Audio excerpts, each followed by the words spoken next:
Yes, ఇది ప్రజల డబ్బు. ప్రజల ఆరోగ్యం కోసం ప్రభుత్వం కేటాయించిన డబ్బు. దీన్ని ప్రజలకు చేరకుండా మీ హెల్త్ మినిస్టర్ దాచిన డబ్బు. వాడికి సహాయపడ్డ మీలాంటి వైట్ కాలర్ గాలు దోచిన డబ్బు, మీలాంటి లీగల్ గుండాలు మింగిన డబ్బు, నెల నెల వాడు కక్కిన కూడు తినే నీలాంటి వెన్నుముక్కలేని వెదవలు తిన్న డబ్బు.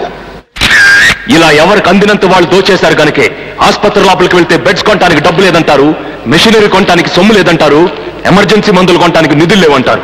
మరి ఇవన్నీ ప్రైవేట్ హాస్పిటల్స్ లో ఉన్నాయి కదా, ఇంత పెద్ద జనరల్ హాస్పిటల్లో ఎందుకు లేవని అడిగితే లోటు బడ్జెట్ అంటారు. What mister health secretary, me department లో 43 కోట్లు లోటు బడ్జెట్ ఉంటే 7 లక్షలు ఆస్తుందని ప్రకటించిన మీ హెల్త్ మినిస్టర్ కి 70 కోట్లు ఎక్కడి నుంచి వచ్చాయి? Come on tell me. So డబ్బు ఉంది, దేర్ ఇస్ మనీ. పెరుగుతున్న మంత్రుల జీతాలు, ఫోన్ బిల్లులకు డబ్బుంది. పిర్రకి ఎర్రచీమ కరిస్తే విదేశాలకు వెళ్లి వైద్యం చేయించుకోవడానికి డబ్బుంది. ఏడాదికి ఒకసారి 750 కోట్లు ఖర్చు పెట్టి ఎలక్షన్ జరిపించడానికి డబ్బుంది. కానీ పేదవాడికి వైద్యం చేయడానికి మాత్రం డబ్బు లేదు.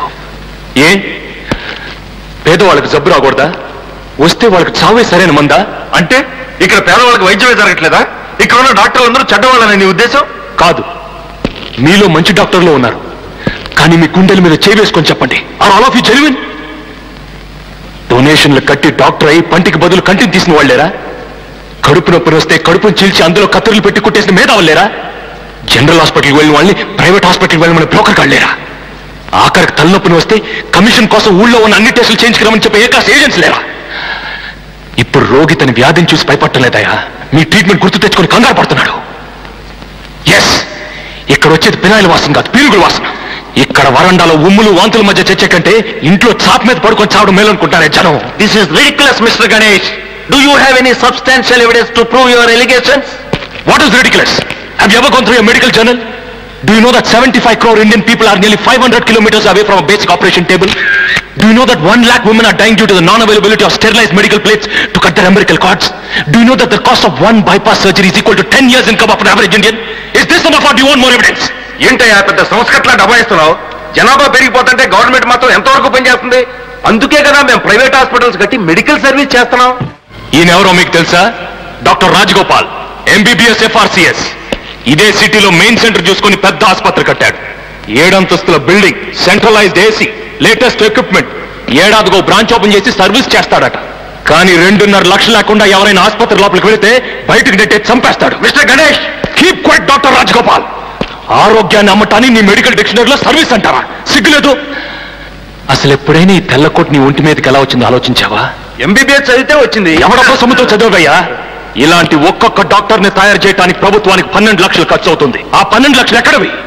కూలీనాలి చేసుకునే పేద ప్రజలు, చాలీ చాలిన సంపాదనతో బతికే సగటు మనుషులు 10 పరకా సంపాదించి ఆ డబ్బుతో ఉప్పు, పప్పు, ఉల్లిపాయ కొనుక్కుంటే అలా కొన్న ప్రతి వస్తువు మీద పన్ను వేసి ఆ పన్ను రూపంలో వచ్చిన డబ్బులో నుంచి 12 లక్షలు ఖర్చు పెడితే ఇదిగో ఈ మహానుభావుడు డాక్టర్ అయ్యాడు. ఇది నువ్వు మర్చిపోతే ఎర్రటి రక్తాన్ని తెల్లటి పాలుగా చేసి పెంచిన నీ తల్లిని మర్చిపోయినట్టే. ముందు మా నాయకుడు ఎక్కడున్నాడు చెప్పు. ఎవరా వాగింది? ఎవరా మీ నాయకుడు? ఒంటి మీద ఉన్న చొక్కా గుండెలు లేవు, కట్టుకున్న పంచకు ఉతుకులేదు. నిన్ను చూస్తుంటే నీ నాయకుడికి జిందాబాదులు కొట్టి కొట్టి ఎముకలు బయటపడి చచ్చేలాగున్నావరా? నీకు రోగం వస్తే నీ నాయకుడు ప్రైవేట్ హాస్పిటల్లో చేర్చాడు రా, ఇక్కడ ఏదో జనరల్ హాస్పిటల్లో పడేస్తాడు. ముందు వచ్చి చేతికో జెండా జేబుకో 100 పెట్టి గెలిచి అడ్రస్ లేకుండా వెళ్ళిపోయాడు మీ నాయకుడా? ఎప్పుడు తెలుసుకుంటారు? మర్యాదగా నేరం ఒప్పుకో, లేకపోతే మేమేం చేస్తాం మాకే తెలియదు. నీకే తెలీదా? పాపం ఆయనకే తెలియదంట. ఏమిట్రా వెటకారం? ఉండేలా ఉంది మర్యాద. రాగి నోరు పారేసుకున్నావో చెయ్యి చూడు ఎంత రఫ్గా ఉంది. రఫ్ పాడించేస్తాను. అంటే నాకు ఇచ్చేది గూండా ఉద్యోగం కాదు, గవర్నర్ గిరి. చేస్తావా? గూండాయే, కాకపోతే నంబర్ 1 గూండాగా కాస్త రెస్పెక్టబుల్ గా చూస్తావయ్యా.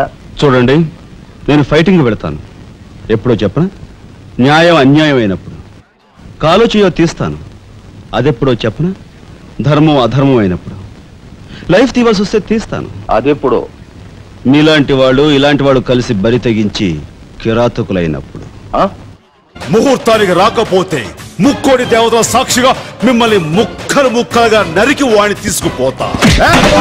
నీ ఇంటికే కాదురా, ఈ ఆంధ్రప్రదేశ్ లో ఏ జిల్లాకైనా వస్తా, ఏ ఊరికైనా వస్తా, ఏ సెంటర్కి రమ్మన్నా వస్తా, ఏ గడప తొక్కమన్నా దొక్కుతా.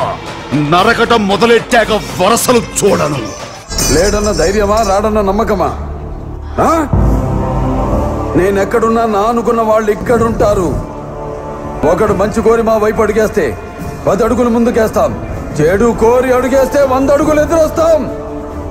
ఆ అడుగు పడితే నాకు ఎమోషన్స్ ఉండవు, ఫీలింగ్స్ ఉండవు, క్యాల్కులేషన్స్ ఉండవు, మ్యానిపులేషన్స్ ఉండవు. చెప్పండి వాడికి. సెంటర్ అయినా, స్టేట్ అయినా, పొజిషన్ అయినా, అపోజిషన్ అయినా, పవర్ అయినా, పొగరైనా నేను దిగినంత వరకే. Once I step in, history repeats.